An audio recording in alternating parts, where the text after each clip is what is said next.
Tapi kalau cerita pasal perang ni, semua orang dalam dunia pun tak suka perang tau. Mak aku tak suka perang.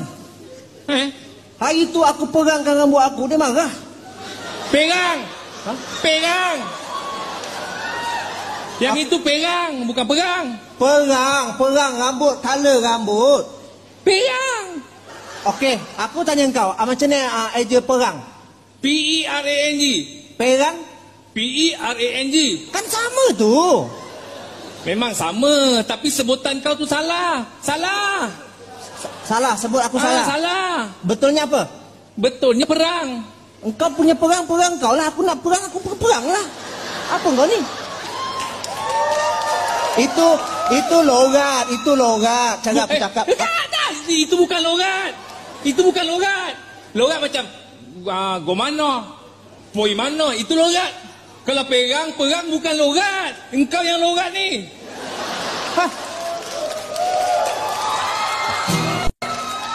Aku nak tanya lah, kita ni kena benda ni dah lama tapi tak tahulah engkau ni. Apa kau cakap ni? Engkau puncanya ambil barang ni pasal apa? Dapat pun ayat aku. Puncanya engkau. Engkau Ripen, kau punya hal. Tak payah, aku ingat lagi kau cakap punca kau sebab kau tension. Jangan salahkan aku pula. Okey, aku memang tengah tension. Tapi kau pernah pesan aku, kalau tension jumpa engkau, bila aku jumpa engkau, apa jadinya? Ini jadinya. Ini, cocok. Engkau dah punca.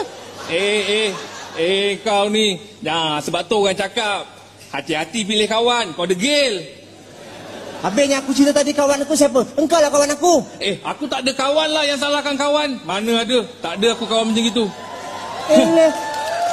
Bila kita berdua, ada yang ketiga. Yang ketiga tu, setan. Aku bukan kawan kau. Kau kawan dengan siapa? Habis aku kawan dengan setan? Tak tahulah aku. Sebab aku pun tengah fikir, orang ke setan ni? Tapi orang-orang kampung ni kalau pandang kita pandang selek aja manjang, bro. Itulah, aku pun kecewa lah. Setiap kali minta kerja je tak lepas. Sikit no silapnya. Apa silapnya? Urin sangkut. Itu tak payah cerita, memang sangkut. Ya ke? Dia macam ini, kalau kau betul nak minta kerja, kau pastikan kau clean. Macam mana aku nak tahu benda tu? Benda sekarang boleh cek dekat rumah. Tak ada. Ni, kau cek macam ni. Aku cek, aku sekarang clean. Kencing? Kencing kata ni. Ini pregnancy test. Memang kencing. Tapi ni kau dah kencing aku.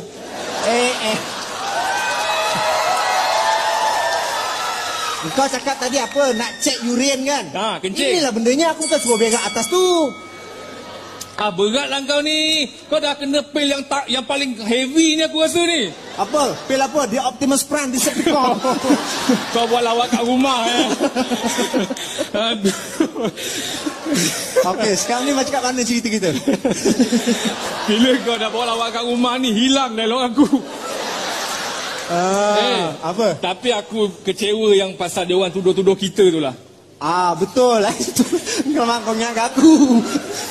Pasal ada orang tuduh kita, asal barang hilang apa semua tuduh kita. Pasal kita macam ni, patut ke dituduh? Tak boleh. Okay. Don't judge the book by its cover, because this is a wonderful tonight. Lagu ke? Bukan. Okey. Pasal orang cakap kita mencuri apa semua. Sekarang aku beritahu kau. Kau nak beli kasut? Saiz berapa? 9. Kau saiz 7. Benda dah kembang. Dulu aku dah pakai, dulu 7, sekarang dah 9. Kau rembak barang orang ni. Takkanlah kau. Orang nak tuduh aku mencuri, takkan aku nak curi. Yelah, kau saiz kasut saiz 7. Tak, benda makin kembang kan. Kau nak tak nak sudah. Kau makin kembangkan cerita ni. Aku tak nak lah. Benda dah haram. Lepas tu beli benda-benda yang lagi ni susah lah. Okey, sekarang ni sebab kau dah masukkan pasal lain kat rumah tu.